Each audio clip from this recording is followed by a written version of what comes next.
राजस्थान के इतिहास में एक ही आंदोलन और मोतीलाल तेजावत द्वारा आदिवासियों,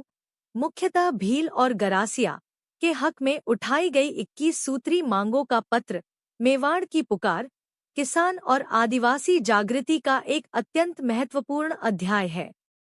यह आंदोलन केवल करों में कमी की मांग नहीं,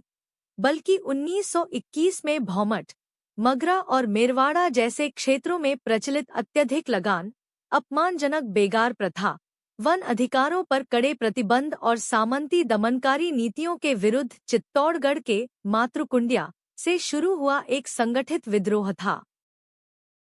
तेजावत ने आदिवासियों को एकता के सूत्र में पिरोकर और नो टैक्स अभियान के शपथ के साथ संगठित किया और महाराणा फतेह सिंह के समक्ष मेवाड़ की पुकार प्रस्तुत की, जिसमें बेगार प्रथा के पूर्ण उन्मूलन, लाग बाग और करों में भारी कमी, पारंपरिक वन अधिकारों की बहाली तथा दमनकारी प्रशासनिक व्यवहार में सुधार की प्रमुख मांगें शामिल थी। महाराणा द्वारा इन मांगों को अस्वीकार करने के बाद आंदोलन उग्र होकर सिरोही और गुजरात सीमा तक फैल गया, जिसे कुचलने के लिए ब्रिटिश और मेवाड़ सरकार ने कठोर दमनकारी नीतियां अपनाईं।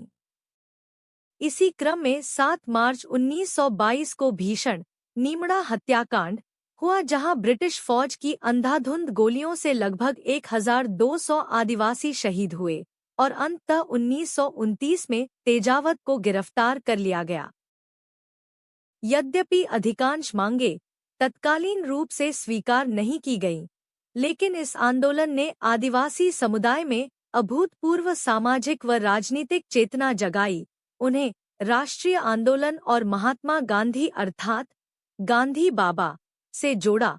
तथा भविष्य में बेगार व अन्यायपूर्ण करों के अंत और सामाजिक सुधारों जैसे शराबबंदी का मार्ग प्रशस्त किया, जिससे यह आंदोलन साहस और बलिदान का एक महान प्रतीक बन गया।